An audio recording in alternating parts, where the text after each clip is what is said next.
pessoal, tudo bem? Aqui é a Magia do Orquídea Mania. Voltei aqui hoje com vocês para mais uma live. Ontem vocês gostaram bastante da live que eu fiz sobre o vaso transparente.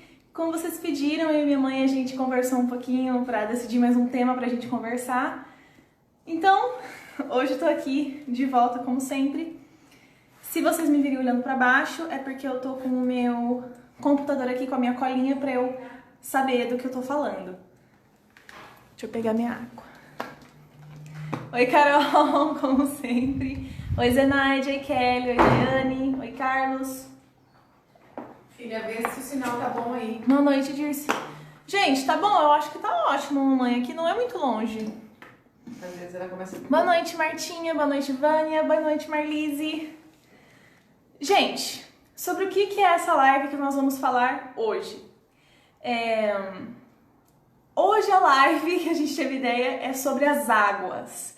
As águas que a gente escuta na hora do cultivo, no cultivo das plantas, mas também muito no cultivo das orquídeas. Mas Ju, como assim as águas? A gente vai falar da água de arroz, que vocês sabem a minha opinião da água de arroz, mas vamos falar só porque é uma live englobando todas elas. Nós vamos falar da água de arroz, nós vamos falar da farinha de casca de ovo, ou na verdade dessa solução de casca de ovo que o pessoal usa, né? E nós vamos falar de uma coisa que eu nunca tinha falado antes, que eu achei muito interessante, é uma coisa inédita nessa live, então aguardem que vai ser muito legal, que vai ser por último pra vocês ficarem aqui comigo, que é a água de canela. O que a canela faz na planta? Se ela tem os efeitos que muitas pessoas dizem que ela tem, se ela funciona como muitas pessoas dizem que ela funciona. E por muitas pessoas, gente, qualquer lugar que você pesquisar na internet, canela na planta, vai aparecer 1 milhão de artigos, 1 milhão de vídeos. Não é uma só pessoa que falou isso, não é uma só pessoa que fala da água de arroz, não é uma só pessoa que fala do ovo. Se qualquer pessoa que você for perguntar, a pessoa vai falar, eu sei um truque para as orquídeas. E acaba sendo assim. Você tá em qual perfil? No seu. Do Bolinha Rosa? Não, no Bolinha Juliana. Tá. Então, tá todo mundo aqui? Boa noite a todos. Muito obrigada por estarem aqui comigo nessa live. Então, vamos começar falando da casca de ovo.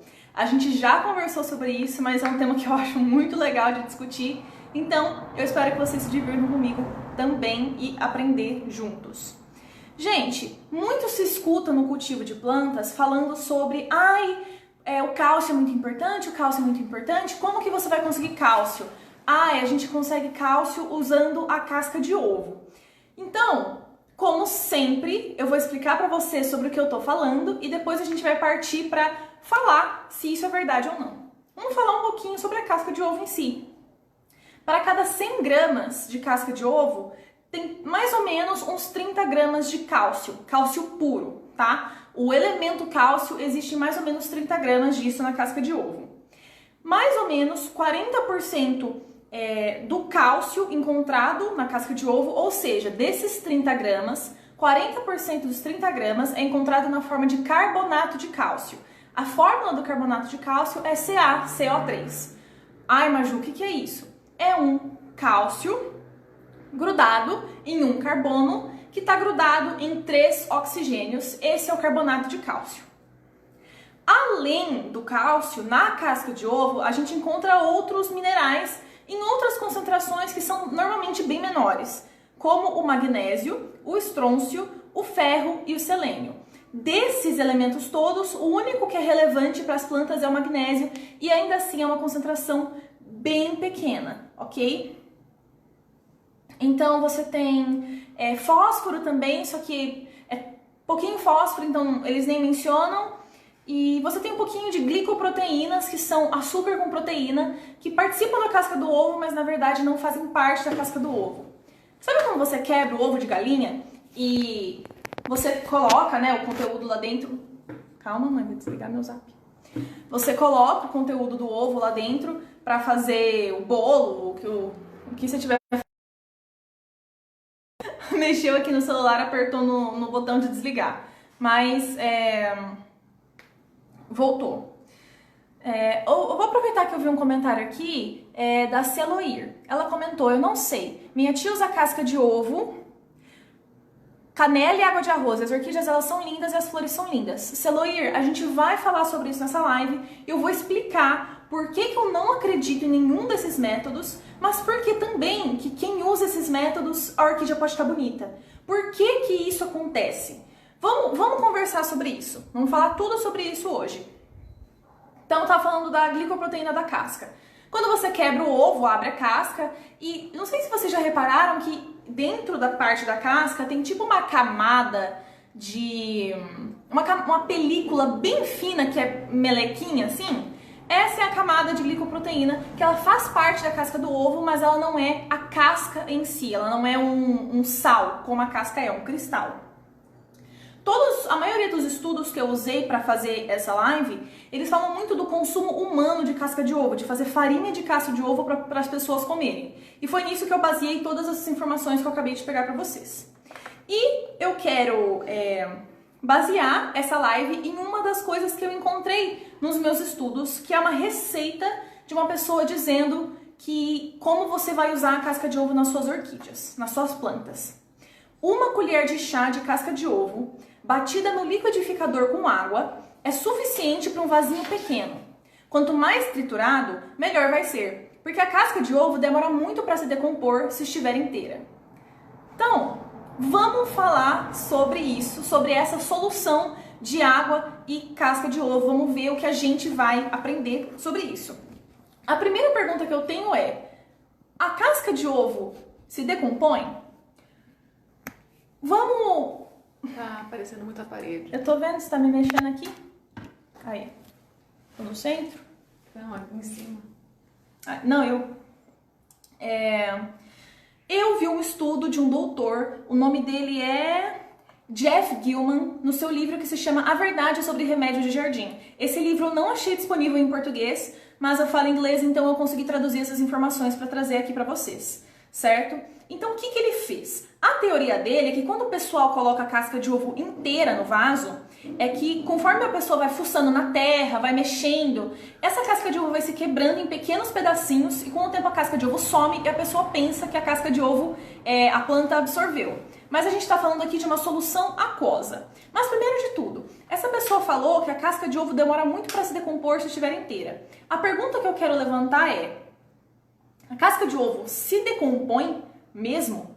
A casca de ovo, se você colocasse ela no vaso, ela ia se decompor? E lembrem, gente, para liberar algum nutriente, aquela casca de ovo tem que se decompor. Eu acho que vocês concordam comigo que a raiz da planta não vai conseguir absorver uma casca de ovo inteira, né? Ela tem que se decompor. Esse doutor fez um experimento no qual ele enterrou cascas de ovo. E como que ele fez? Ele quebrou a casca de ovo no meio, bem certinho, e ele enterrou em lugares que ele marcou. Ele colocou uma bandeirinha aonde ele enterrou. Então, toda vez que ele ia desenterrar para ver como estava, ele sabia onde estava, e quando ele desenterrava, ele não quebrava a casca do ovo, então ele conseguia ver ela inteira. Ele deixou por 6 anos. 6 anos ele fez esse experimento. No ano 1, que foi a primeira entrada que ele fez, ele notou que essa película interna de glicoproteína que eu falei pra vocês, aquela melequinha da parte de dentro da casca do ovo, se decompôs. Aquilo sumiu, aquilo foi consumido pelas bactérias, que é o que a decomposição é. Pra quem não sabe aqui na live, decomposição é quando as bactérias existentes no seu corpo e presentes no ambiente consomem o seu corpo. Elas são microscópicas, elas são micro-organismos e elas consomem o seu corpo no nível molecular. Se você coloca um ser humano em um lugar congelado, sem oxigênio, porque essas bactérias precisam de oxigênio para sobreviver, ou sem essas bactérias, o corpo humano fica intacto para o resto da vida, certo? Então tudo precisa dessas bactérias para se decompor. Mas essas bactérias decompositoras não comem qualquer coisa, né? Enfim, elas comeram essa partezinha interna de glicoproteína do ovo, o resto, a casca em si, estava intacta, perfeita. Depois ele fez mais uma, desenterrou novamente no 3º ano. E a casca está intacta, sem sinais de decomposição. E depois ele fez mais uma vez, mais uma entrada no 6º ano, e foi a mesma coisa. A casca do ovo está intacta e sem sinais de decomposição. Então, isso significa que daqui 100 anos essa casca de ovo não vai estar decomposta? Não, essa casca de ovo vai se decompor de alguma forma ao longo dos anos. Só que eu não sei vocês, eu não estou disposta a esperar 6 anos para adubar minha orquídea. Então, a casca de ovo não se decompõe naturalmente num vaso em um espaço de tempo que a gente espera, em um espaço de tempo de vida humano, muito menos no espaço de tempo da vida da planta, certo? A segunda experiência foi se a casca de ovo libera cálcio de fato. Porque vamos reler a base para minha live aqui, o que a pessoa falou que funcionava. Uma colher de chá de casca de ovo batida no liquidificador com água é suficiente para um vasinho pequeno. Quanto mais triturado, melhor vai ser, pois a casca de ovo demora muito tempo para decompor-se se estiver viva. A gente já estabeleceu que ela não se decompõe naturalmente.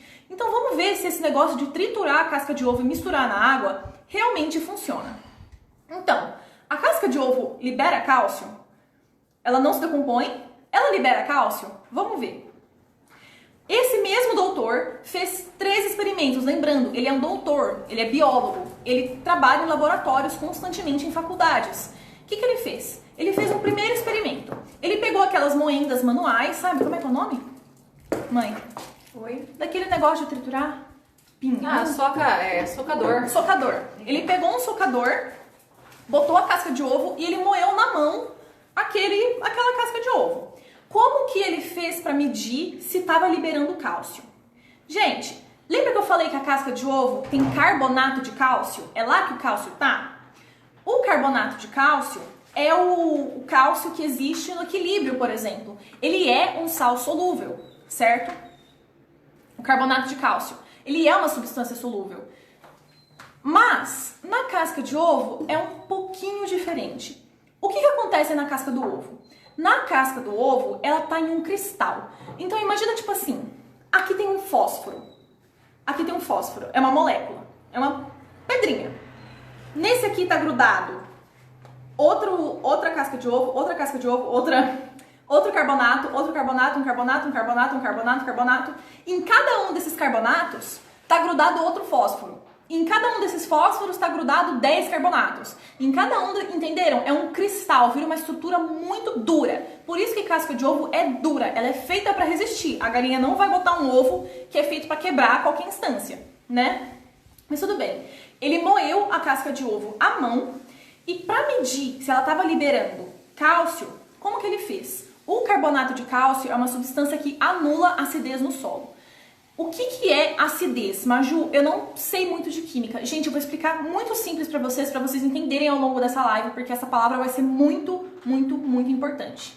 Mãe, escuta essa também, eu acho que você vai gostar. Tá. O que é acidez? pH do solo, ou seja, pH é uma coisa que mede a acidez do solo. pH é basicamente a quantidade de H que tem no solo, de H livre. pH. Por isso que o H é em letra maiúscula, você já reparou? Sim. No pH, o P é minúsculo e o H é maiúsculo, porque o H é o nome do hidrogênio. O hidrogênio é o menor átomo que existe. O hidrogênio é um próton e um elétron. Quando o hidrogênio perde um elétron, ele se torna H+, ou seja, ele torna uma bolinha positiva. Essa bolinha positiva é o que torna algo ácido. Quanto mais bolinha positiva você tiver, mais ácido algo é. Quanto mais H+, ou seja, quanto mais hidrogênio sem um elétron, ou seja, o hidrogênio que é puramente positivo, você tem no solo, mais ácido esse solo é. Mas, Ju, qual que é o problema? Por que um solo ácido é ruim para a planta? Imagina o seguinte, gente. Tá lá no seu solo tá de boaça, só que no meio do seu solo tem muito H+ no meio. Imagina como se fosse o nutriente que quer chegar na raiz da sua planta. Imagina o nutriente tentando chegar na raiz da sua planta, um carro. O nutriente é o carro que quer chegar no prédio, e o prédio é a raiz da planta. E o nutriente está indo, beleza, pela rua. Agora imagina, gente, que essa rua tá lotada de cone. Tá cheio de cone na rua. O carro vai ter que ficar desviando dos cones e o cone demora muito e tem hora que o cone está interditando a rua inteira e esse nutriente não consegue chegar na raiz. Por quê? Porque está cheio de H+, poluindo o caminho. E o H+ dificulta a chegada do nutriente na raiz. Por isso que um solo ácido não é bom. Um solo muito básico, que é o contrário de ácido, também não é bom, mas eu não vou entrar nessa live porque não é o assunto que a gente está falando. O importante é o ácido. Beleza? O que acontece com o cálcio? O carbonato de cálcio, o CaCO3, é uma molécula que pega um H+ e neutraliza. Entenderam? O CaCO3 diminui a acidez do solo. Ou seja, é muito difícil de medir se a casca do ovo está melhorando a planta. Porque tem muitos fatores que influenciam. Tem a rega, tem alguma doença que a planta pode ter, tem os outros nutrientes, tem um monte de coisa, tem a luz, tem a temperatura, tem o vento, tem tanta coisa. Então esse doutor, o que ele fez para medir? Ao invés de medir a planta, ele mediu o solo.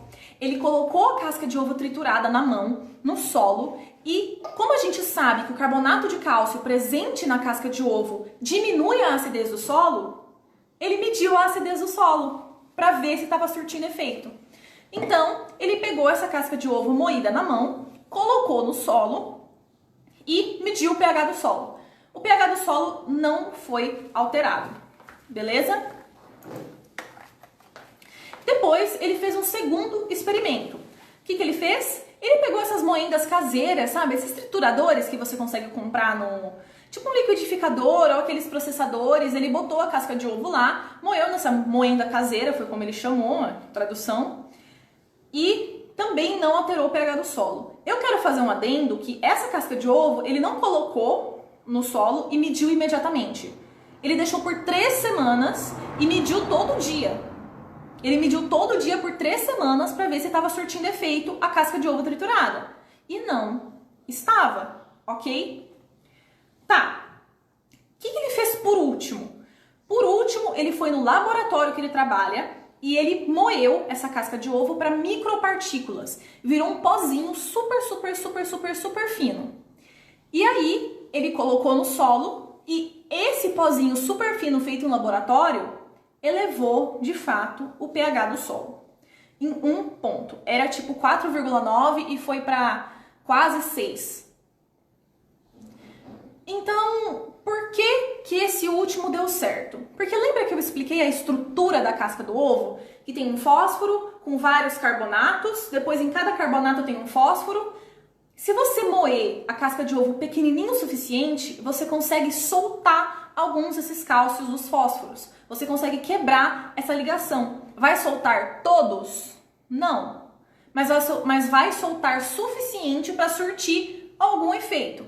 Além disso, o próprio fato do solo ser ácido faz com que essa casca de ovo super microtriturada queira se desmantelar ainda mais agora que ela já está solta. Por quê? Da mesma forma que o carbonato de cálcio atrai o H+ e neutraliza ele, o H+ atrai carbonato de cálcio da mesma forma. Então, qual que foi a conclusão que o Dr. Jeff Gilman chegou? A casca de ovo é extremamente estável e não se decompõe sem ajuda. Solo ácido pode decompor, se a acidez for alta, o que faz mal para a planta, e se a casca for um finíssimo pó, o que não daria para fazer em casa. Então, tá, Maju, a casca de ovo não decompõe e a casca de ovo não tem como a gente moer fina o suficiente para usar em casa. Mas a receita tá falando para você misturar com água. Você não tá falando certo, Maju. Você tá sendo injusta. Então vamos analisar esse último quesito. A gente analisou a decomposição, a liberação de cálcio, vamos falar da água. A casca de ovo triturada se dissolve na água? Vamos ver. Vamos ver. Esse mesmo doutor fez um experimento no qual ele ferveu uma casca de ovo e ele deixou na água por 24 horas.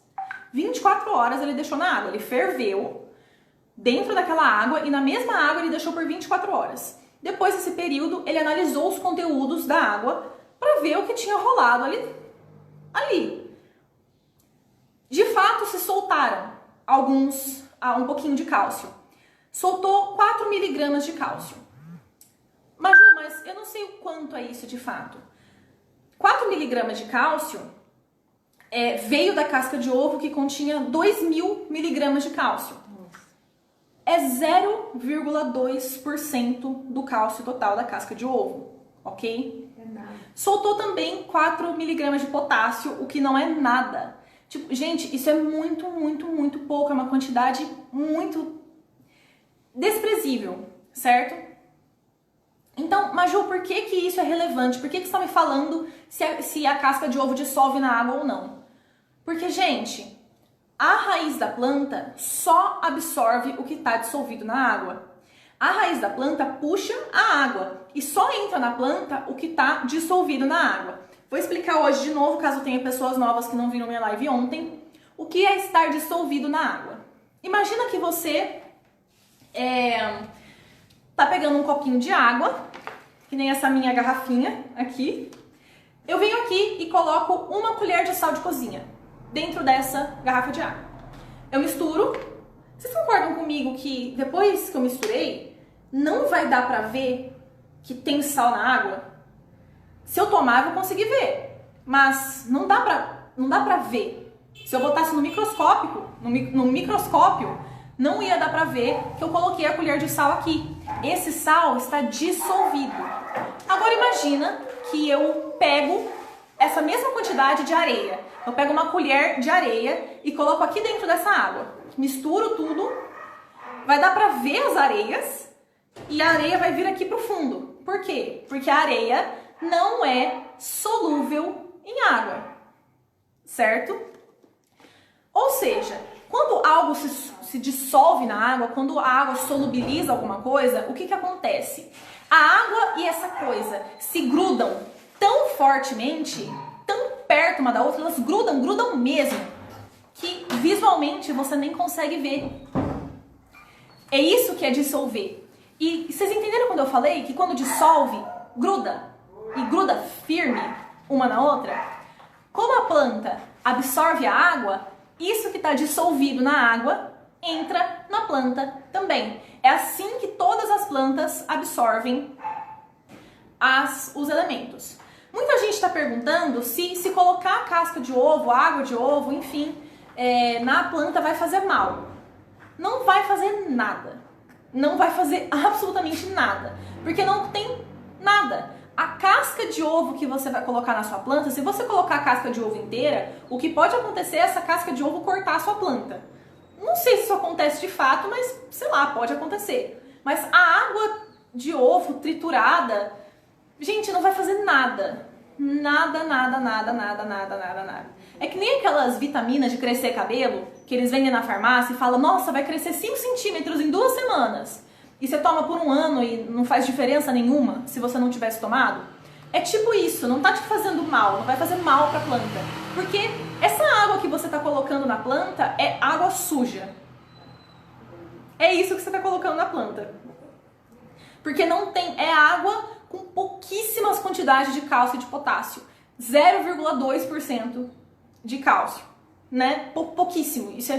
Então, é irrelevante. Muita gente comentando que, eu uso, minha avó usa. Então, gente, não tá fazendo mal, certo? Não vai matar a sua planta. Só que, de acordo com toda a evidência científica, e essa live aqui é uma versão reduzida da live que eu já fiz de casca de ovo, é muito pouco. Não tá fazendo diferença na sua planta. Então, vai fazer mal? Não vai fazer mal, não precisa se preocupar. Mas também não tá fazendo um bem significante, certo? E por que dá certo para certas pessoas você colocar a água de casca de ovo? Por que dá certo? Gente, eu gosto sempre de usar exemplos de humanos, porque eu acho que faz a gente entender muito melhor. Sabe aquela amiga que você tem, que você tinha na infância, que você tem até hoje, que ela come de tudo? Ela come. Ela come de tudo, ela come doce, ela come um monte, ela almoça bem. E a égua é um palito. Ela é muito magrinha. Ela come muito, mas, gente, ela é muito magrinha, ela é muito bonita. E você, infelizmente, da mesma idade que ela, vocês são super parecidas, mas você come um docinho a mais depois do almoço e no dia seguinte você já vê que você deu uma engordadinha. Por quê, gente? Se eu sou da mesma espécie que ela, às vezes é sua prima, às vezes vocês são da mesma família, às vezes é a sua irmã. Gente, a minha irmã, a Rafaela é magérrima. Eu acho a Rafaela linda, eu queria ser magrinha que nem ela, e ela é minha irmã. Por quê? Porque por mais que as coisas sejam da mesma espécie, cada metabolismo é um metabolismo. Sem falar que o clima, o método de cultivo, o lugar que aquela planta tá, tudo isso influencia na saúde da planta. Então vamos supor que, sei lá, você mora como a Regi Burzins, que é a administradora aqui da página do grupo, um amorzinho de pessoa. A Regi mora lá no sul. Ela mora em um lugar que muitas vezes é muito seco e muito frio. E ela cultiva vandas lá no sul, onde é muito seco e muito frio. Aí a gente tem uma amiga, quem que foi que me falou? Uma amiga aqui do grupo comentou no YouTube que ela mora lá em Manaus. E em Manaus, em algumas épocas do ano, é muito, muito úmido e muito quente, chove o tempo todo. E ela também cultiva vandas lá no norte. Quente, calor, aquele úmido, gostoso. Vocês sabem que a Wanda gosta muito de calor, muito de sol e muito de uma alta umidade ambiente. A Regi e a Fala um nome que parece com Manaus. Não sei. E a moça de Manaus, esqueci o nome dela. A Regi e a moça de Manaus cultivam da mesma forma. Elas usam o mesmo adubo, o mesmo vaso, tá na mesma parte da casa delas, tá na varanda. Qual Wanda vocês acham que vai estar melhor? Naturalmente. Puramente por conta do clima. Dentro da mesma cidade isso pode acontecer. De casa para casa isso pode acontecer. A gente tem uma piscina aqui em casa. Essa piscina naturalmente já deixa um pouquinho de umidade pro ar. Uma pessoa, vizinha nossa, a gente tem prédio aqui do lado, uma vizinha do prédio que está cultivando uma Wanda na varanda dela, não vai ter o mesmo resultado. Gente, parece pouco, mas a mínima diferença que você coloca a planta faz muita diferença. Por que é tão perigoso? Por que tem tantos casos da pessoa falando: ai, tô com medo de mudar minha Wanda de lugar, tô com medo de mudar minha planta de lugar? Porque, gente, mudar de lugar dentro da casa faz muita diferença. Então, às vezes, a planta que... Tem muitos casos, gente, eu vejo todos os comentários da página do YouTube e do Instagram. Muita gente me manda mensagem falando: ai, Maju, a minha sogra, minha prima, minha tia tem uma Wanda, tem uma orquídea linda, ela não põe nada, tá na terra, tá toda jogada e aquela orquídea tá maravilhosa, dá flor. E eu tenho uma orquídea na minha casa que, pô, eu dou adubo, uso fertiliza, rego certinho, tenho um cachepô lindo e ela não dá flor, ela não vai bem. Gente, são pouquíssimas a diferença. A diferença de espécie para espécie, eu sempre explico isso. Tem espécies de orquídeas, a mamãe sabe, que são chatérrimas de cuidar.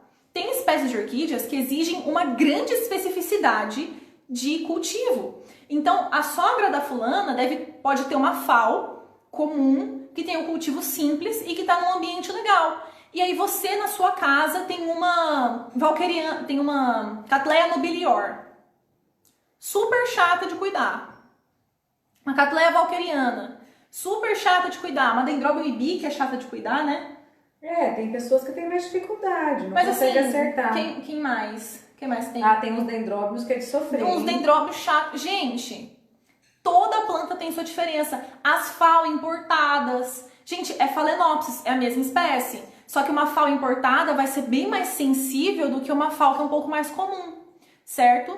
Isso é um fato. Então tem tantas variações que existem que sim, você colocando casca de ovo no seu vaso, ela pode estar de boa, até porque a casca de ovo não faz bem nem mal, ela não faz diferença.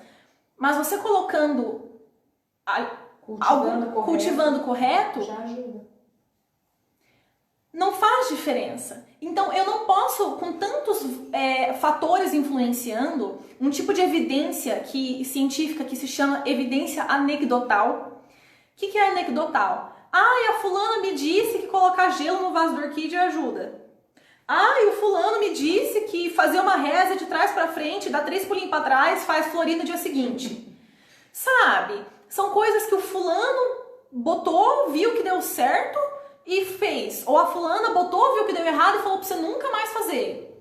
Gente, é a mesma coisa, é evidência anedotal. Eu não posso falar pra vocês que só porque na casa da tia da fulana ela botou casca de ovo e a planta dela floriu, que a casca de ovo faz a planta florir. Eu não funciono assim, no Orquídea-Mania a gente não funciona assim.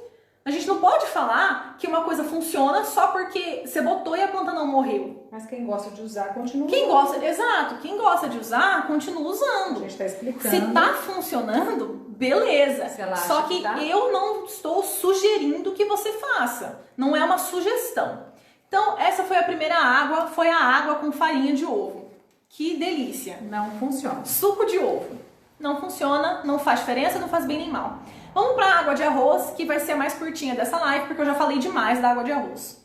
O que é a água de arroz? Tem muita gente que usa, ferve a água do arroz e deixa o arroz na água. Tem gente que só põe o arroz para marinar na água gelada. Tem gente que faz o arroz e a água que ela usou para fazer o arroz, ela usa. Tem muitos métodos de preparação, mas eu vou explicar para vocês por que nenhum deles faz diferença, certo? Vamos falar bem rápido. O que é o arroz? O arroz é um grão. O que é um grão? É uma semente. O arroz é uma semente que tem um alto teor de amido. Por quê? Porque a sementinha precisa de amido, que é a energia da planta, para sobreviver. Então, por que o arroz é tão energético para nós, seres humanos? Porque ele contém muito amido. É uma grande fonte de energia. Mas, Ju, então você já está se contradizendo? Se o arroz é uma grande fonte de energia para nós, seres humanos, por que não vai ser para a planta? Você acabou de falar que o amido é fonte de energia para a planta, você está pirando na maionese? Vamos lá. Por que o amido é fonte de energia para nós, seres humanos? O que é amido, certo? O amido é um açúcar. Existe a glicose, que é a menor unidade de açúcar que tem, e você tem várias glicoses grudadinhas uma na outra, e isso faz um açúcar bem grandão. Isso é um amido, certo? É um açúcar bem grandão. Quando a gente come o amido, o nosso estômago quebra ele em partes pequenininhas, depois quebra os açúcarezinhos menores em partes menores ainda. É isso que o nosso estômago faz. A planta faz o caminho contrário. Ela, pela fotossíntese, ok? Pela fotossíntese, a planta usa a energia do sol e os nutrientes da raiz para armazenar amido. A planta armazena amido, ela não absorve amido. Mas, Ju, por que a planta não absorve amido? Porque se a planta absorvesse amido, ela não teria que fazer fotossíntese. Se a planta absorvesse amido, o buraco da raiz para absorver o tamanho dessa molécula teria que ser assim. O amido é uma molécula grande demais, ok? O que mais que tem no arroz? Tem algumas proteínas, tem alguns lipídios, vitaminas e minerais. Metade deles não é útil para a planta. Proteína, já viu dar whey protein para a sua orquídea, para ela florir? Não. Lipídios são gorduras, a gente não põe gordura na planta. Vitaminas não são úteis para o metabolismo da planta. E minerais, é aí que a gente entra, certo? Os minerais são o que se chama no campo da biologia de cinzas. Essas cinzas são o que se dissolvem na água de fato, tá? O que você vê na água do arroz, quando você põe o arroz para marinar na água e depois fica aquela aguinha esbranquiçada, é isso que dissolveu, são as cinzas. E Maju, o que são as cinzas? Seriam os minerais do arroz. Então, os minerais que o arroz contém são minerais que são bons para nós seres humanos. Tipo ferro, tipo potássio, tipo... Eu apaguei aqui porque eu não penso, mas tem minerais que são minerais de humanos. Não tem minerais que são minerais de planta, que é o NPK. Inclusive, o teor de N, que é o mineral mais importante para a planta, é desprezível no arroz, nas cinzas do arroz. Porém, a parte mais interessante para mim é que as cinzas do arroz, que é o que está se dissolvendo naquela água, possui contaminantes químicos, como argônio, iodo, flúor, cromo e cobalto. Então, é isso que está dissolvido na água de arroz. Não vou entrar muito no mérito, porque a gente já fez bastante lives, mas resumo da ópera. A água de arroz, o que ela tem? Cinzas, certo? Tem cinzas, que são esses minerais. Gente, é sujeira. Sinceramente, é sujeira. É isso que está dissolvido, principalmente se você utilizou o grão de arroz polido. O grão de arroz polido, ele fica uma camadinha de casca de arroz polida, fica um pozinho em volta de todos os grãos. A gente não consegue ver a olho, mas quando você coloca na água, ele se solta, ele se desprende do arroz. E é isso que tá ali, só que aquilo lá não contém nutriente, gente, aquilo lá é sujeira. A água de arroz, na verdade, é água suja, que nem a água do cálcio. Não tem nada ali. E mesmo se tivesse, o que tem no arroz que daria para ser de uso para a planta? Amido, que a planta não consegue absorver, porque o amido não se dissolve na água. Proteína, que é solúvel apenas em água extremamente ácida, que não faz bem nenhum você colocar para sua planta, você não deveria. E outra coisa, planta não usa proteína, tá?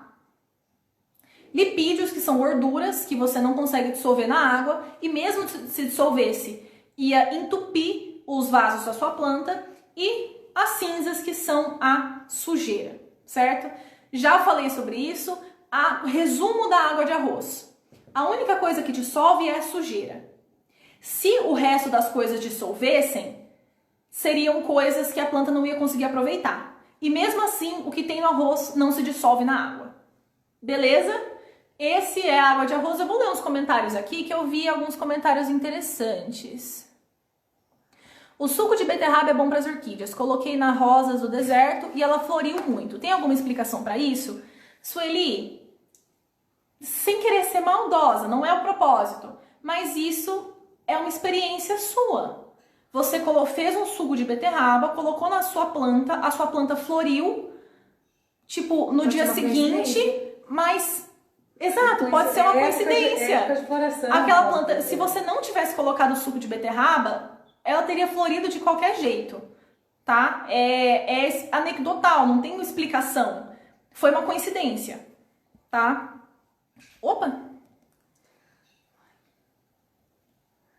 Deixa eu ver...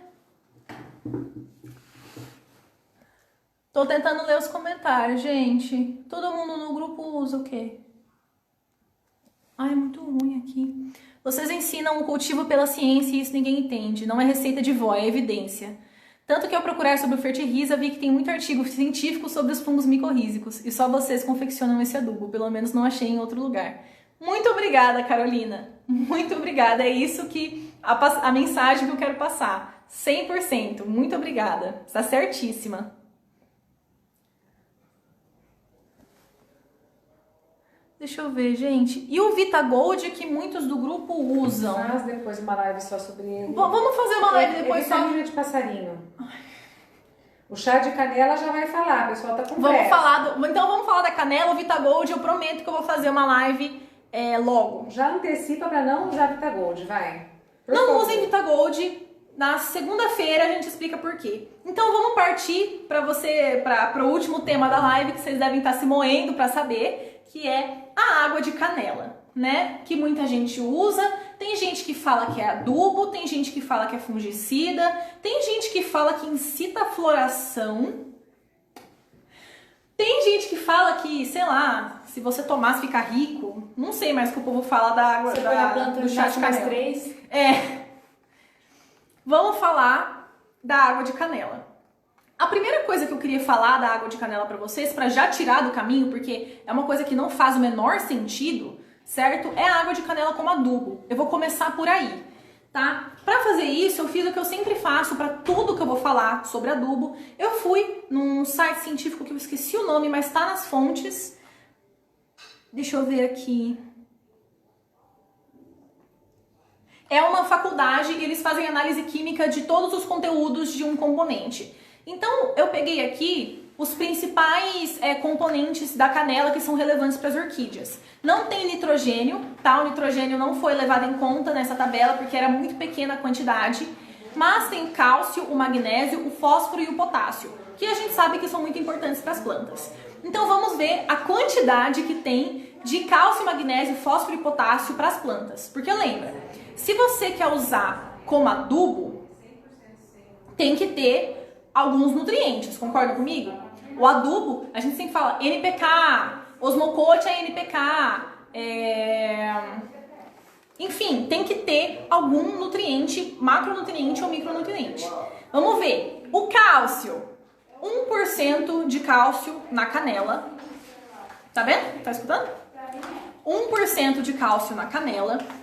Magnésio, 0,06% de magnésio na canela.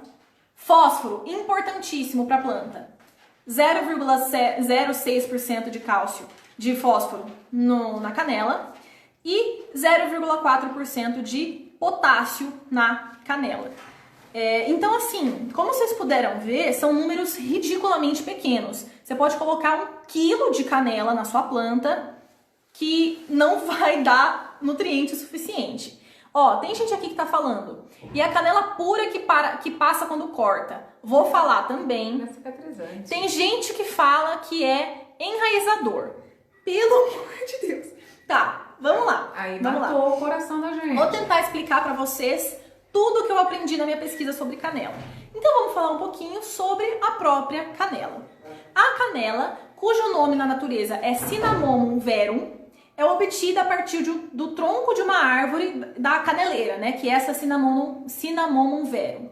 Tem a folha da árvore de canela e tem o tronco da árvore de canela. Essa canela em pó que o pessoal usa, esse pauzinho de canela, é o tronco, tá? Você arranca o tronco e você meio que torra ele e ele vira essa canela que a gente consome.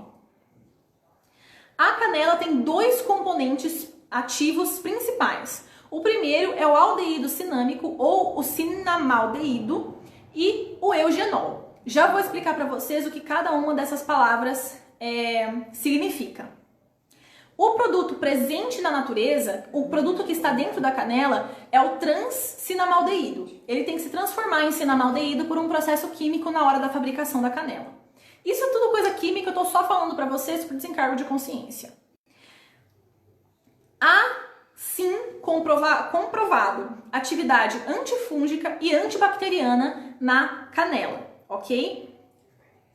E, só como um bônus, o extrato de canela exibe significativa atividade antioxidante em seres vivos, em seres humanos, perdão.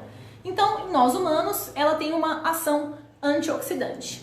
Antes de começar essa live, essa parte da live, eu quero falar para vocês um pouquinho sobre a diferença entre a canela verdadeira e a canela falsa. Já ouviu sobre isso, mãe? Aham. Vamos lá. Para quem já escutou, eu vou esclarecer aqui agora. A canela verdadeira é uma canela conhecida como Ceilão, que na verdade é a espécie da árvore da canela, certo? É uma canela que chama Cinnamomum zeylanicum ou Cinnamomum verum. Verum em latim significa verdadeiro, ok? Os dois nomes significam a mesma coisa, é a mesma espécie. Essa é a canela verdadeira. Essa é a canela que normalmente falam que é a que funciona. Existe também a canela falsa, que é conhecida como canela chinesa ou canela cássia, que ela vem da árvore chamada Cinnamomum aromaticum. É a mesma família, é o mesmo gênero da outra árvore, só que é outra espécie, é uma espécie diferente. Então, elas também são de partes diferentes do mundo, tá? A Cinnamomum verum, a verdadeira, é do Sri Lanka e a outra é da China e do Sudeste Asiático. Mas tá. Só para vocês saberem essa diferença que eu vou falar da canela verdadeira e da canela falsa. Vamos falar um pouquinho do cinnamaldeído, que é o primeiro ativo que eu falei para vocês que a canela tem. O cinnamaldeído é a substância responsável pelo cheiro e pelo gosto, que a canela não tem gosto, na verdade, né? É responsável por esse odor característico da canela, é o cinnamaldeído. A quantidade de cinnamaldeído é de 0,1 A quantidade de óleo essencial nas cascas, ou seja, no pozinho de canela, é 0,2% e desse 0,2%, metade é de cinamaldeído, ou seja, na canela tem 0,1% de cinamaldeído, beleza? Normalmente, na agricultura, ele é aplicado diretamente nas raízes das plantas. Lembrando, não é a canela que é aplicada nas raízes das plantas, é o cinamaldeído que foi extraído quimicamente, beleza? Ele é muito utilizado na agricultura porque ele contém uma baixa toxicidade, ele não é tóxico para as plantas e o seu aroma também repele a cães, gatos, animais, alguns pássaros que podem ir para sua plantação para comer ou atacar as plantas. Então, esse é o cinamaldeído. Lembrando, a aplicação dele na agricultura não é canela pura, é o extrato de cinamaldeído, é o composto químico cinamaldeído que muitas vezes é produzido em laboratório, ok? Não é a mesma coisa. O segundo é o eugenol. O eugenol também é encontrado em outras plantas como o manjericão, o alho e a noz moscada. Ele é usado em perfumes, saborizadores e óleos essenciais. Ele tem uma ação antisséptica e anestésica, só que eles são muito tóxicos e eles são fracos demais para ser usado clinicamente. Então, apesar do eugenol ter essa ação de fazer bem para o ser humano, ele é muito tóxico e ele não é utilizado. E olha que fato interessante que eu descobri, não tem nada a ver com a live, mas eu achei muito legal. O eugenol é um grande atraente de espécies naturais de abelhas polinizadoras de orquídea. Ah, é? Uhum. Na natureza, por algum motivo, na natureza existem abelhas que são naturalmente polinizadoras das orquídeas e por algum motivo o eugenol atrai essas abelhas. Os cientistas estimam que é porque elas usam o eugenol que está na planta para produzir os seus hormônios. Então, é isso. Vamos falar da canela em si, do pó de canela, como fungicida, certo? Porque muitas vezes o motivo que você coloca a canela no corte da planta não é tanto que ela é cicatrizante, é que ela impede que entre coisa dentro da sua planta. A canela tá ali para selar aonde você cortou aquela planta. Ela age como um repelente de fungos e bactérias. É para isso que serve essa selagem com canela, ok? Como fungicida, a canela verdadeira é bem mais eficaz. Por quê? Porque ela contém uma concentração maior de cinamaldeído, que é o agente fungicida. A canela como fungicida foi estudada em 4 formas. A canela em pó, que não tem estudo. Não, gente, eu revirei a internet, eu não achei estudo da canela em pó sendo aplicada. A solução aquosa, que é o pó de canela dissolvido em água, que ele foi estudado, mas tem uma efetividade muito pequena, pelo que foi estudado, que é meio que desprezível. E tem os extratos de álcool de canela, que demonstrou efetividade contra fungos, e tem o óleo essencial, que foi o mais efetivo contra fungos, justamente porque ele tem uma concentração maior de cinamaldeído. Esses dois últimos, o extrato de álcool e o óleo essencial de canela, são os que têm mais estudos, porque eles são os que mais funcionam, ok? Mas, o que a gente vê muitas vezes é o pessoal usando a canela diretamente, ou a pessoa coloca em pó a canela na raiz da planta, ou a pessoa coloca a canela em pó, a água de canela, né, o chá de canela, enfim, dissolvida na água, na raiz da planta. E, gente, eu acabei de explicar aqui pra vocês. A solução aquosa de canela, solução aquosa é água de canela. Tem baixíssima efetividade. Por quê? Porque no processo de produção de canela, no processo de você produzir aquele pauzinho de canela para depois triturar, muito do óleo, porque você fala, Maju, no tronco tem óleo? Tem óleo, o óleo essencial vem das folhas e do tronco, da casca. Mas quando você faz a canela, quando você faz o pó de canela, você obrigatoriamente tem que perder uma grande quantidade do óleo que contém a maior concentração do fungicida para fazer esse pó. E você reidratar esse pó, você devolver a água para esse pó, não vai devolver o cinamaldeído, Entenderam? O cinnamaldeído está dissolvido no óleo essencial do tronco, da casca. E quando você faz o pó, você perde esse cinnamaldeído, porque você tem que jogar o óleo fora. Não tem como fazer um pó com óleo. Não tem como. Eles têm que extrair, eles têm que tirar. Então, quando você faz um pó de canela, muito do cinnamaldeído é perdido, porque ele estava dissolvido, ele está num óleo essencial. Então, é por isso que, por mais que quando você coloque a canela na água, ela não volta a ter mais do agente fungicida. Significa que ela perdeu completamente o cinnamaldeído? Não. Porque se o cinnamaldeído eu falei que é o que dá o cheiro para a canela. Ainda tem, só que é uma quantidade muito menor. Muito menor.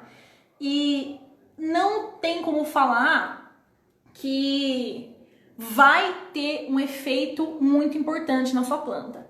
Principalmente porque o sucesso da canela como fungicida variou muito do tipo de fungo que eles estavam estudando. Então, não são todos os fungos que a canela vai ser efetiva, ou até mesmo o óleo essencial de canela, ou o cinnamaldeído puro que eles usam na agricultura. Não é contra todos os fungos que vai ser efetivo, certo? É como se fosse... O que faria efeito seria o óleo, né? O óleo é mais efetivo. Então, tipo assim, o artigo que eu li falava que se você quiser usar um tempero qualquer para colocar na sua planta, o que você deveria usar é a canela, porque ele é o que tem comprovadamente pelo menos alguma ação fungicida. Mas ele não vai ser mágico, não vai tratar. Ele pode ser utilizado em infecções muito pequenas de alguns fungos. O fungo, como é que é o nome do fungo? Fala o nome comum de fungo. Não, das orquídeas. Oídio.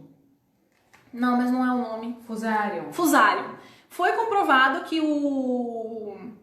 a canela tem efeitos comprovados contra o fusário.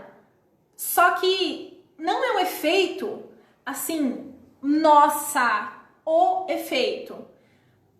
Tipo assim, se tá uma planta sua com um pouquinho de fusário e você passa a canela, pode ajudar. Mas se você tá com uma planta que tá morrendo com fusário, porque a gente tem que lembrar que quanto maior uma infecção, significa que maior é a quantidade de fungo ali.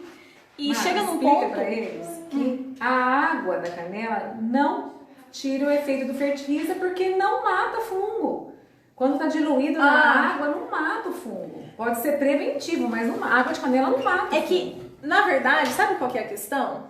O que eu quero que vocês entendam, pessoal... Confundem. O que eu quero que vocês entendam é que fungo é uma categoria de ser vivo. Assim como animal é uma categoria de ser vivo. Agora, você diria pra mim que a mesma coisa que mata um ser humano mata um cachorro, um cavalo, uma vaca e um inseto? Não. São todos animais, não são? São. Mas são espécies completamente diferentes. Gente, o fungo é a mesma coisa, ok? O fungo é a mesma coisa. Cada gênero, cada espécie de fungo é completamente diferente um do outro. Gente, presta atenção no que eu tô falando. Quando eu falo que... Eu falei, o sucesso da canela como fungicida depende muito do tipo do fungo. A canela é efetiva contra fungos como o fusário? Sim. A canela vai ser efetiva contra fungos micorrízicos? Não. Gente, é a mesma coisa que falar que veneno de rato mata a gente. E a gente já falou sobre isso nessa live. Em alguma live. Já falamos. A água de canela não trata o fusário. Não. Por que não pode trata? prevenir, Exato, não trata. Exato. Era aí que eu queria chegar. A canela tem efeito fungicida? Tem. É o efeito fungicida? Gente, não é. Qual que seria a minha recomendação se você gosta de usar água de canela? Use como uma forma preventiva, porque a canela é um repelente de fungo. No sentido que se aparecer um funguinho ali, a água de canela que você tinha colocado pode, não quer dizer que vai, matar aquele fungo, repelir aquela doença, prevenir que a sua planta seja infectada com fungo. Mas se você tem uma planta que você sabe que está com fusarium, que você sabe que está com ferrugem, que você sabe que está com alguma infecção de fungo, e você vai lá e taca a canela nessa planta, Podridão, gente, mole, vai morrer. Vai morrer. Porque o que acontece? O que eu quero que vocês entendam? O fungo não fica na raiz da planta. O fungo entra dentro da planta. A canela não vai entrar dentro da planta para matar esses fungos para você. Você passa essa água de canela na raiz, você passa essa água de canela nas folhas, pode repelir o fungo? Pode. Vai matar o fungo? Não. Como que um fungicida de escala industrial, de escala comercial, que é o que a gente vende para vocês, que é o que a gente recomenda, funciona? Ele mata o fungo que está lá fora da planta, mas ele também mata o fungo que já foi para dentro da planta. Por quê? É questão de concentração, é questão do tipo de substância que está ali, ok? Não é só porque fala que a canela é fungicida, que a canela é tão eficiente quanto o fungicida comercial, um fungicida que foi feito para matar fungo. É a mesma coisa que a gente falar que vitamina C faz bem para a pele. Aí você escuta isso e você vai, pega uma laranja e esfrega na sua cara. Vai fazer diferença na sua pele? Não. Mas aí você vai na farmácia e você compra aquele creme extremamente caro da Vichy, que você pagou tipo R$300 e você passa na sua pele, vai funcionar? Vai. Tem vitamina C? É o mesmo ativo? É. Mas a quantidade de vitamina C que está no creme da Vichy é muito maior do que está na laranja.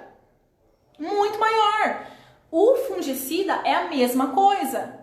A canela tem ação fungicida? Tem ação fungicida. O cinamaldeído, que é um dos ativos da canela, tem ação fungicida. O cinamaldeído, em pequenas quantidades presentes na canela em pó, que depois você dissolve na água e passa na sua planta, já está em pequena quantidade. Já não é extremamente efetivo. Nenhum dos estudos que eu li falava assim: uau, o cinamaldeído é a melhor substância contra fungos. Toma, injeta na sua veia, que nunca mais você será fungado. Passa como manteiga no seu pão, que não vai mais mofar. Não, gente, ele tinha uma ação fungicida. Lembra que eu expliquei também sobre o eugenol, que o eugenol tem ação antisséptica e anestésica? Tem. As pessoas usam em clínica? Não, porque ele é muito fraco. O cinamaldeído é a mesma coisa. Ele tem ação fungicida? Tem. É a melhor de todas? Não.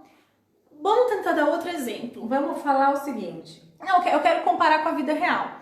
É que nem falar que, por exemplo, eu tenho capacidade atlética. Tenho. Tenho. A minha mãe também tem capacidade atlética. Não tem? Tem. Quem é melhor? A mamãe, óbvio. Eu sou uma molenga, não faço nada. Eu tenho capacidade atlética? Tenho. O Rian, meu namorado, tem capacidade atlética? Tem. Qual que é a diferença? Ele me pega no colo e eu não consigo nem erguer o braço dele. Não é só porque alguma coisa tem ação fungicida que a gente tem que aumentar essa palavra para dizer que vai matar todos os fungos, vai acabar com todas as infecções. A água de canela, gente, é um método preventivo. É um método caseiro preventivo.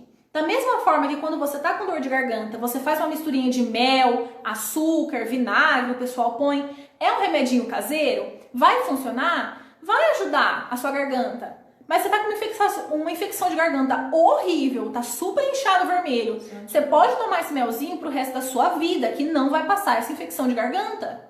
É a mesma coisa, ok? A canela é um remedinho caseiro super bacana para você usar se você não tem outro recurso, para você usar porque você quer prevenir suas plantas, porque você quer testar, porque você acha legal. Usa. Só que, gente, não dá pra falar que a canela vai ser um super fungicida para sua planta. E eu não vou te falar que se você tiver com uma planta morrendo de fusarium, que se você aplicar canela nela, que vai acabar com o fusarium. E também não estimula a floração. Não, gente, isso Canela da floração... não tem nada a ver com floração. Isso da floração eu vou explicar bem brevemente pra vocês, mas eu recomendo, depois dessa live, se vocês estão com dúvida com isso, vocês pesquisarem aqui na página a Lives da Maju, floração das orquídeas, porque eu expliquei certinho como funciona a floração das plantas. O que acontece, gente? A floração das plantas depende de muitos fatores.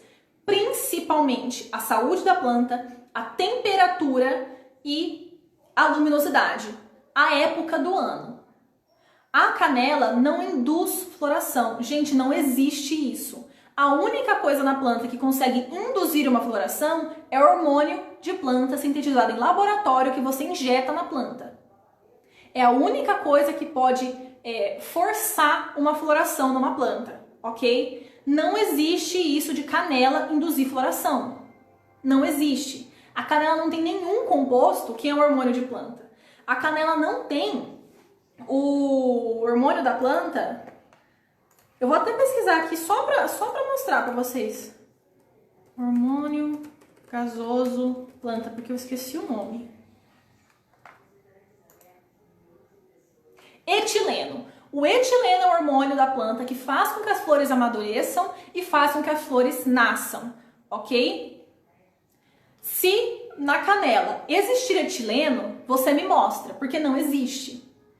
Não tem como, gente. Não existe auxina, que é um hormônio da planta que induz a floração, e não existe etileno, que é outro hormônio da planta que induz a floração. É a mesma coisa que falar que se eu tomar chá de canela, vai induzir minha gravidez. Porque se não tiver uma progesterona lá, não vai rolar essa gravidez, ok? Não tem nada na canela que induz floração.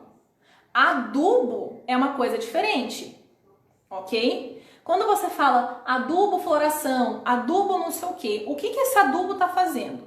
Esse adubo está dizendo para sua planta, com os nutrientes que ele está entregando, que aquela época do ano é a ideal para ela florir. Mas mesmo assim, você pode passar floração na sua planta o ano inteiro. Se não for a época dela florir, ela não vai florir. Não vai. Você pode passar floração na sua planta o ano inteiro. Se a rega não estiver certa, se a luminosidade não estiver certa, se não for a época do ano certa, não vai florir. Não vai florir. Tô falando para vocês que não vai florir. Tem muitos fatores que entram na floração e, gente, passar canela, passar... Muita gente é enganado nisso. Vende adubo para florescer a planta. Exato, não existe isso, não existe. Existe adubo que ajuda no enraizamento, existe adubo que ajuda na floração, existe adubo que ajuda para emitir novas frentes, existe. Como que esses adubos atuam? Esses adubos atuam dando para a planta os nutrientes necessários para que ela consiga fazer aquela coisa. Então vamos supor que a planta precisa de bastante nitrogênio para emitir uma nova raiz. Você põe um adubo nela que contém bastante nitrogênio e aí ela vai conseguir emitir essa nova raiz. Vamos supor que para emitir a floração, a planta precisa de bastante potássio. Você vai lá, dá um adubo floração para ela que tem bastante potássio e esse adubo vai ajudar ela a florir. Entenderam? É como se fosse vitamina. A vitamina D... Não, calma, como é que eu vou dizer?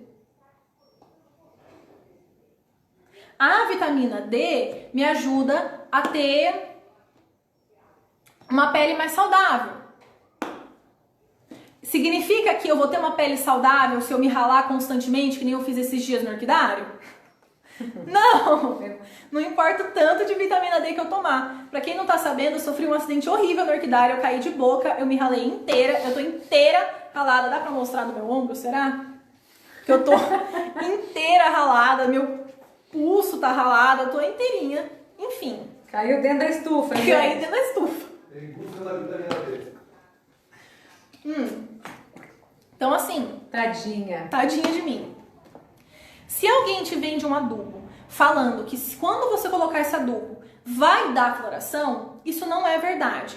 Se alguém te vende um adubo falando que esse adubo vai ajudar a sua planta a florir, que esse adubo vai ajudar a sua planta a ter uma floração mais bonita, aí ok. O Fertiliza, gente, vocês sabem que a gente sempre fala que o Fertiliza é ótimo para enraizamento, brotação e floração. Por quê? Porque o Fertiliza tem os nutrientes necessários que a sua planta precisa para fazer essas coisas. O Fertiliza ajuda a sua planta. Entenderam? Não é que o Fertiliza no dia seguinte você colocou floração. Não é assim que funciona. É como se fosse, gente... Eu sempre faço essa comparação. Quanto tempo tá de live já? Já deu bastante, mas eu vou fazer porque eu gosto. A floração... Ela não aguenta. Não aguento. A floração é como se fosse a menstruação da mulher. Maju, por quê? Porque a menstruação da mulher não é uma tentativa do corpo de se reproduzir? Não é uma tentativa de fazer um nenê? A flor é a mesma coisa. É uma tentativa de sair uma sementinha. Vocês já ouviram falar de remédio que faz a menstruação vir mais rápido? Ou que faz a menstruação atrasar? Não, não existe. Não existe. Da mesma forma que não existe jeito de acelerar a floração se não for por hormônio, certo? Água de feijão, André, é a mesmíssima coisa que a água de arroz. Exatamente a mesma coisa. Tudo que eu falei para água de arroz, você pode falar para feijão. Mesma coisa. Mesma coisa. Esse negócio fedorzinho aí, gente. Ai, gente, planta fedida, pelo amor de Deus. Eu quero plantinha cheirosa com cheirinho de chiclete. Que nem aquela Sinoches. Tem uma à venda, hein? Deixa eu ver aqui. O fertiliza a gente pode colocar em qualquer planta, ok? Eu usava canela para cicatrizar. Agora eu uso extrato de própolis. Amo ele. Perfeito. Isso é muito legal. Por quê? Porque quando você passa o pó de canela no fechamento, no corte de uma planta, primeiro que a minha opinião essa canela suga a umidade. Primeiro de tudo, a canela suga a umidade. Quem já comeu canela pura sabe do que eu tô falando. A canela suga a umidade e vai ressecar a sua planta. Aí você pensa, ai, tá cicatrizando. Tá ressecando, ok? Tá ressecando. E essa canela também é um pó. E o pó com o tempo desgruda, né? E aquela canela ali que estaria agindo como uma barreira para fungos e bactérias, com o tempo vai desgrudando e vai perdendo a efetividade. O extrato de própolis, eu acho que é muito melhor. Porque primeiro que ele é líquido. Ele gruda, ele seca. Quem já usou extrato de própolis sabe, ele fica uma cera quase ali por cima da planta. Ele seca e ele não rouba umidade da planta. Ele vira uma camada líquida ali por cima. Ele não é um pó que vai descolando. Ele vai realmente selar aquele corte que você fez. Eu, pessoalmente, acho muito melhor. Fala que eu já tratei muitas falsas, salvei muitas plantas de extrato de própolis. E você usava canela, não usava? Usava só pra corte. A mamãe já usava canela, mas nas só nossas... como cicatrizante. Não como fungicida. Mas a gente também nem recomenda mais, né? Porque o extrato de própolis funciona melhor. O extrato de própolis trata fungo, bactéria e é cicatrizante. É só observar. Se o humano com gripe toma remédio para gripe para se tratar, aí o outro humano está com pneumonia, lógico que o remédio da gripe não irá funcionar. O mesmo ocorre com os demais seres vivos. Nossa, Gláucia, inteligentíssimo o que você falou. Inteligentíssimo. O remédio para gripe não é o mesmo remédio para pneumonia. Certíssimo. Da mesma forma que a canela, só porque matou alguns fungos, vai matar o micorriza, não vai matar o fusário, não vai matar. Não vai. São coisas diferentes, são organismos diferentes. Exatamente.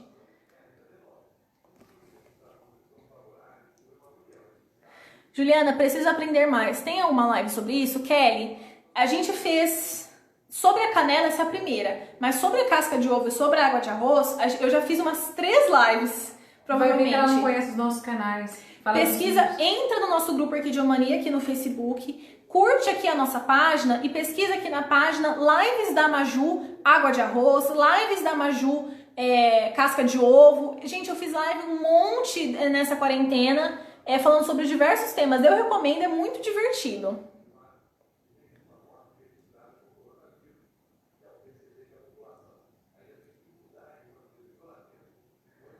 Ai, a Rafa tá lá em cima? Será que ela traz meu óculos pra mim? Vou buscar. Onde tá? No quarto? Tá lá no meu quarto. Tô te entendendo perfeitamente. Tá parecendo algumas clientes quando acham que a receita caseira tratam o cabelo. Vivo vendo cliente dizer que cuida do cabelo em casa com as receitas do tempo da vovó. Os tempos mudaram, as bactérias mudaram, os fungos mudaram. Olha, isso é muito verdade. E prova disso... eu e minha irmã, nessas coisas de criança, eu já passei óleo de oliva no meu cabelo para crescer mais rápido, a minha irmã já passou maizena para hidratar o cabelo, e gente, essas receitinhas caseiras, funciona, não tá estragando o seu cabelo, mas um tratamento de salão, um creme feito para cabelo, super hidratante, com ativos concentrados, é muito diferente do que qualquer receitinha caseira que você pode fazer na sua casa. Mas, Ju, verdade ou mentira que o cravo da Índia é bom para espantar insetos? Cleide, é verdade. Inclusive, meu professor de química falou sobre isso numa aula. Uma receitinha que ele recomendou, que funciona melhor para fazer o cravo realmente afastar os insetos, ele falou para você pegar limão, arranca tipo o miolo do limão, coloca no liquidificador, pega cravo, coloca no liquidificador, bate com água, faz tipo um suquinho e aí você deixa isso pra fora na sua casa, que aí o cravo vai funcionar bem melhor. Só uma dica. Explica devagar pra eles entenderem. Ai, gente, vocês acham que eu falo muito rápido? Super. Eu acho que eu falo numa velocidade totalmente entendível. Vou repetir a receita, Cleide. Pega o miolinho do limão, coloca no liquidificador, pega o cravo, coloca no liquidificador também e bate com água. Vai fazer tipo um suquinho. Esse suquinho é muito, muito, muito efetivo para espantar os insetos, porque o cravo junto com o limão, esse cheiro afasta bem eles. Meu professor de química que me contou antes da quarentena, né?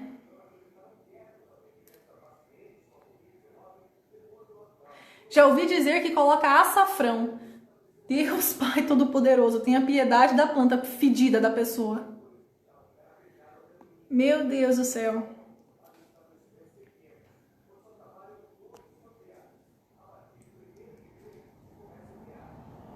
Newton, sobre o própolis, no nosso canal do YouTube tem vídeo assim que a minha mãe fala só sobre o própolis. Pesquisa Orquidiomania Pragas, que todos os vídeos a mamãe usa o própolis, explicando como. Como salvar Como salvar a planta com própolis. Como usar o própolis, né? Água de banana. Gente, como que faz água de banana? Pelo amor de Deus. A Renata tá falando pra você falar devagar. Ai, desculpa. Gente, eu fico animando, eu quero falar. Cuidado, óleo de pisa, não vai se machucar, você é muito especial. Obrigada, Gildete. A mamãe sabe, eu sou a pessoa mais desastrada. Eu já caí da escada esse ano, agora caí no orquidário. Eu quero que o Márcio pegue a filmagem de eu caindo pra eu ver a tragédia que foi, porque foi feio. Pensou que era uma Wanda e quis se pendurar. Você escutou? Pensou que era uma Wanda e quis se pendurar. Já coloquei água de feijão, minha orquídea acabou morrendo. Sabe qual que é o grande problema, Rosana, de você colocar essa água de arroz, água de feijão, água de canela? É que a pessoa normalmente coloca a água de arroz como adubo e depois a pessoa rega, normalmente. E como as orquídeas são muito sensíveis ao excesso de água, muitas vezes a planta acaba morrendo por excesso de água. E também, isso é uma teoria minha, isso que eu vou falar agora, eu não tenho comprovação nenhuma, isso é minha opinião, agora. Eu acho que a água de arroz e a água de feijão deixam uma melequinha, sabe? Aquela melequinha, tipo gosma. Uma gosminha na planta, e que essa gosminha fica atraindo inseto, fica atraindo uns bichos esquisitos, e deixa o vaso meio... A minha opinião, eu acho que esse é um dos fatores, que não funciona legal não. Essas águas fedorentas, pensa se você odeia o cheiro, imagina a planta. Pois é. Fertiliza para roseira pode. Fertiliza pode usar em todas as plantas. Não, manda pôr na rosa do deserto, na roseira e compara a floração do ano anterior pro ano agora. Não é que vai estimular a floração não, mas compare a quantidade de flor que deu o ano passado com a quantidade de flor que vai dar depois com a do orgânico fertiliza. Por que o fertiliza em específico, não só a adubação no geral faz isso, mas o fertiliza em específico ainda mais. Por quê? Porque para florir, para emitir uma folha nova, gente, tudo isso exige nutriente. Para que a planta precisa de nutrientes? Para que nós precisamos de nutrientes? Nós precisamos de nutrientes para construir o nosso corpo. É literalmente isso. A planta usa o N, o P, o K, não é para qualquer coisa. Ela está usando isso para construir mais planta. Vou dar um exemplo para vocês.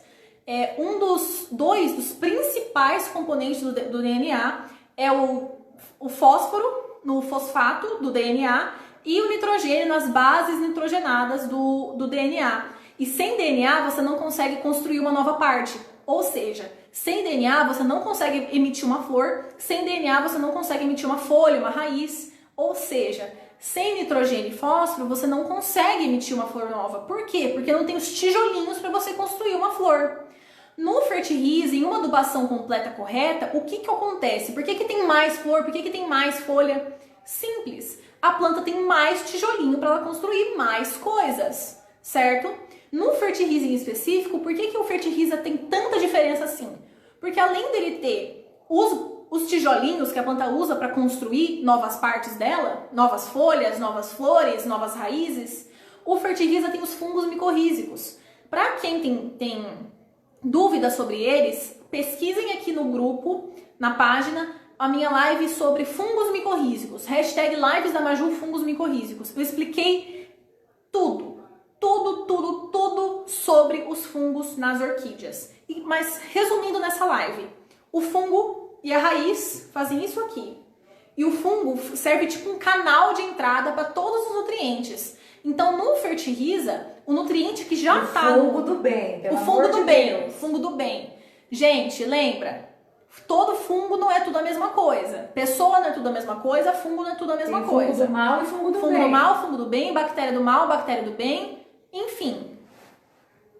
Os fungos micorrízicos, que são os fungos do bem, os fungos benéficos, eles grudam na raiz da planta e fazem um canal que, tipo assim, aumentem muito a absorção da planta de nutrientes. Ou seja, a planta tem muito mais tijolinho para construir mais flores. Então, ano passado, a sua planta tinha 3 tijolinhos, ela construiu 3 flores. Agora, esse ano com o Fertiliza, a sua planta conseguiu absorver 6 tijolinhos. E agora ela vai fazer 6 flores. Por quê? Porque ela pode agora. Antes ela não podia. É assim que os adubos funcionam para aumentar a floração, para induzir a floração. Então, não é que está induzindo, é que está dando tijolinho para a planta conseguir fazer aquela floração, ok?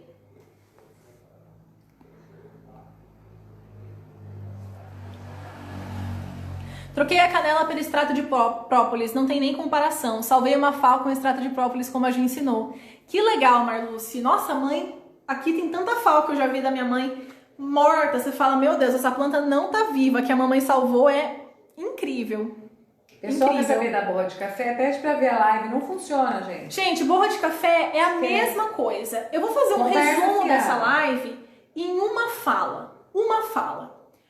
Tudo que é adubo caseiro, tudo que é remédio caseiro para nós seres humanos, tudo que é coisa para pele caseira para nós seres humanos, tudo que é caseiro funciona. Funciona. Vai funcionar bem? Não. Por quê? Porque a concentração do ativo que é necessário é muito baixa. A borra do café, eu já fiz uma live sobre isso, podem pesquisar, hashtag lives da Maju, borra de café. O que é a borra de café? Ela contém nitrogênio. O nitrogênio é importante para a planta? Sim. A borra de café contém uma quantidade suficiente de nitrogênio? Não. Vai fazer mal? Não, só vai deixar seu vaso cheio de café que você vai ter que limpar depois. E bicho? Mas vai fazer... E bicho? Mas vai fazer bem? Também não. Sabe? É uma quantidade muito pequena do nutriente água que de a planta banana, precisa. água de café, água de banana, água de café, água de mesa, babosa, água de vestido, água de cabelo, água de qualquer coisa que você já viu na vida. Pediram pra você falar sobre a água da juventude. Por que você não fala sobre a água da juventude? Que água da juventude? Porque a pessoa não tem a água da juventude. Por que não tem água da juventude? A gente quer. Gente, todas essas águas são uma concentração muito baixa. É uma quantidade muito pequena desses tijolinhos que a planta precisa. Vai fazer mal? Não. Vai funcionar? Não. A quantidade, a concentração de fato do que tá ali é muito pequena, é insignificante. É insignificante. É muito pequena. Muito pequena. É que nem... Eu gosto de fazer essa comparação também. Já fiz várias vezes nas minhas lives. Se eu comer chips daqui pra frente, pro resto da minha vida, e a minha mãe só vai comer comida saudável, ela vai comer vegetais, ela vai comer carne, ela vai comer arroz, feijão, brócolis, vários vegetais, ela vai ter uma dieta diversificada, ela vai tomar bastante água. Eu vou viver de chips, de fandangos de preferência e Coca-Cola. É disso que eu vou viver pro resto da minha vida. Eu vou estar viva? Vou. Eu vou ter os nutrientes que eu preciso para crescer, para ficar mais musculosa, para ficar mais magra, para ter um cabelo bonito, um cabelo saudável, para ter uma pele bonita, porque, gente, muita gente não sabe disso, mas má alimentação pode influenciar no seu cabelo. pode influenciar na sua pele, pode influenciar nas suas unhas. Isso faz muita diferença. A minha mãe, que se alimenta bem, vai ter muito mais saúde, vai ser muito mais bonita, vai ter a pele melhor, o cabelo melhor, tudo melhor. Por quê? É questão dos nutrientes que estão naquela comida. Entendem? É como se o chips e a Coca-Cola fossem essa água de arroz. Tipo assim, não tem os nutrientes necessários. Vai me matar? Não, eu vou ficar viva até morrer. Eu vou morrer de outra coisa, não vou morrer de chips. Mas tá me fazendo bem? Não, não tá me fazendo bem. Olha lá, a Karen tá dizendo, minha irmã é agrônoma e disse que essas águas e esses adubos naturais não funcionam. É fato, Que legal. gente, quem estuda sabe. Porque, gente, pra ter um efeito de fato, tem que ter uma concentração muito grande. Por que tem óleo essencial, essas coisas? Porque esses óleos essenciais concentram os ativos importantes. Água de coisa que você pega na sua casa não tem uma concentração grande o suficiente. Eu estaria mentindo se eu falasse que não tem. A borra de café tem nitrogênio? Tem. Água de arroz tem, sei lá... Tem nada. Tem nada. Mas a água de ovo tem cálcio? Tem. É uma quantidade minúscula? Ridícula? É. E não vai fazer diferença nenhuma na sua planta. É essa a questão. Só que muita gente na internet distorce isso. Eu falo, a água de casca de ovo tem cálcio.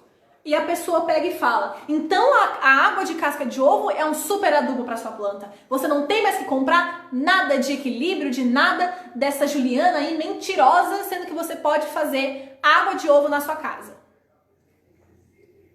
A quantidade é pequena. Tem. A mentira mas é tão contínua que se torna verdade. Exato, a pessoa começa a distorcer a verdade. Tem cálcio? Tem. Vai fazer bem para a planta? Não. E a pessoa fala que vai, que é uma quantidade suficiente, que tem bastante. Isso não é verdade. As pessoas distorcem a realidade científica. Tá provado. E as pessoas ficam ofendidas. As pessoas ficam ofendidas porque a pessoa que cresce É a carreira dela... Foi a avó que contou. É, exato. É muito... coisa de família, sabe? Que nem quando... Costume. Você fala que a receita da sua bisavó é uma delícia. Aí vem alguém e te fala que se você tirar o leite vai ficar muito melhor. Você fica ofendida, porque, pô, minha bisavó que fez essa receita, você vai querer meter o dedo na minha receita? Tá louco? Mas é a realidade, gente. E a gente não quer ofender ninguém, a gente quer trazer conteúdo verdadeiro, verdade. E se alguém, qualquer pessoa, chegar pra mim com um estudo científico comprovado, e gente, um estudo não é um artigo, o estudo é um estudo com abstrato, metodologia, experiência e conclusão, que é o que eu leio pra fazer essas lives. Se alguém chegar pra mim e comprovar que eu tô errada, eu vou fazer uma live, vou explicar que eu tava errada e vou pedir desculpa. Porque eu vou baseado no que é verdade, no que é científico, no que é comprovado.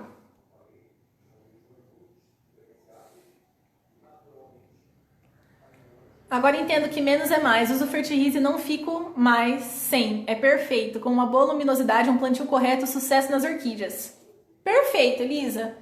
Falou certinho. Estão mandando triturar carvão. Essa foi a pior. Gente, triturar carvão pra quê, Senhor amado? Eu não vou nem comentar. Nem comentar porque a gente já falou, né, sobre... Pula essa parte. Cleidemar, primeira vez que vejo sua live. Obrigada, eu espero que você esteja gostando. Espero te ver mais nas minhas próximas lives também. Já coloquei água de feijão. Resultado, a Catleia deu podridão do dia pra noite e perdi ela. Que pena, Regina Maria.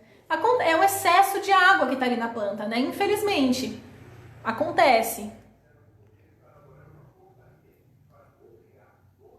O que você fala do enxofre? Gente, o enxofre, ele é um elemento bacana para as plantas. Ele é como se fosse um micronutriente. Ele não é tão importante, mas ele de formas pequenas atua de formas muito boas na planta. Não vou falar muito porque essa live não é sobre isso, né? Você parece muito com a sua mãe, só que eu sou bem mais bonita, né? Brincadeira, gente.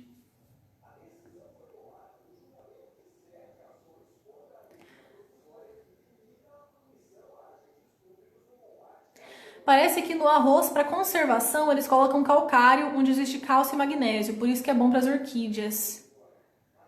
Eu nunca ouvi falar, não. Disso, não. Mas...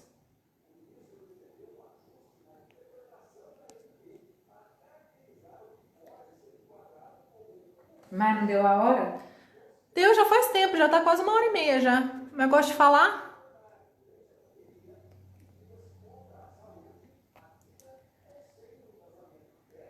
Então, gente, eu acho que... Opa!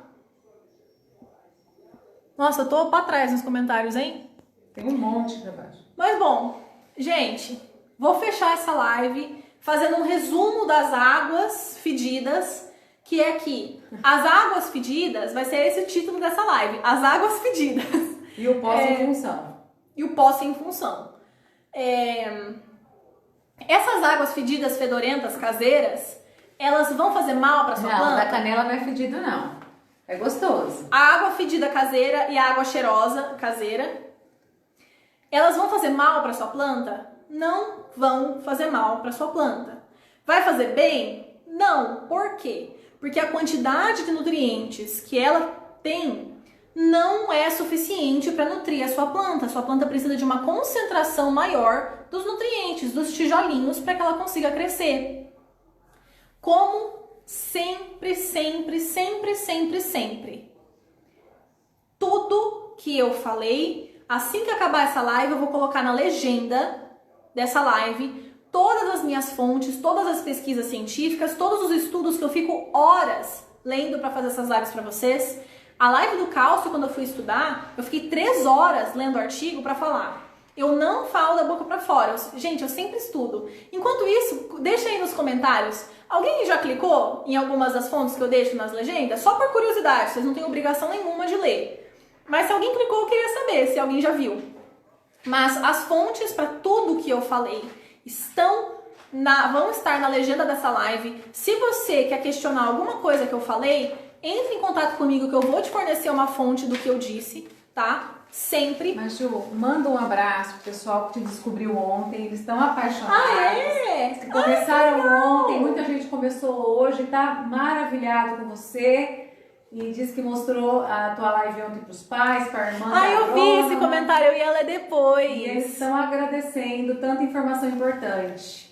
Ai, gente, obrigada. Eu fico muito, muito, muito feliz. Peço pra eles compartilharem a live. Compartilhem a live no perfil de vocês, pra mais pessoas que vocês conhecem verem, porque eu acho que, nossa, isso é tão gostoso, a gente conversar, aprender juntos, é uma discussão, a gente conversa, e isso, e aquilo, e a gente vai debatendo. Eu aprendo muito com vocês, da mesma forma que vocês aprendem comigo, e muito obrigada pela audiência de vocês, eu fico muito feliz que a gente se descobriu. Eu espero ver vocês também nas minhas próximas lives, pra gente aprender mais juntos, conversar mais juntos, passar um monte de tempo juntos.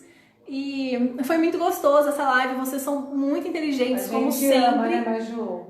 Nossa, gente, eu tô faz meia hora a mais do que eu deveria aqui só conversando com vocês, porque é muito divertido, eu adoro. Puxou, gente, essa menina eu também não sei, gente, a Juliana não fala nada, né? Mas então, pra quem quiser ler, tudo que eu falei vai estar na descrição dessa live quando acabar, eu vou colocar. Podem ler, vamos conversar, me mandem mensagem perguntando de alguma dúvida que vocês têm desse aspecto mais científico do cultivo. Eu gostei muito dessa live e eu espero ver vocês nas minhas próximas lives. Eu fico muito, muito, muito feliz que vocês gostaram. Segunda-feira eu tô de volta, a gente vai falar do Vita Gold, combinado já. Vou pesquisar sobre isso. E um abraço para todos, uma super boa noite para todo mundo. Um bom final de semana, né? Que amanhã já é sexta-feira. E um beijo, quer dar beijo? Um beijo, pessoal. Até amanhã na minha live. Ah, como que? Ah, eu achei que falou, não sabia que eu tava aí. Oi, beijo. Então, gente, um beijo, um abraço pra vocês. Muito obrigada pela audiência. Eu tô muito feliz com a presença de vocês e a gente se vê na próxima. É duro de ir embora, né? É ruim, dói.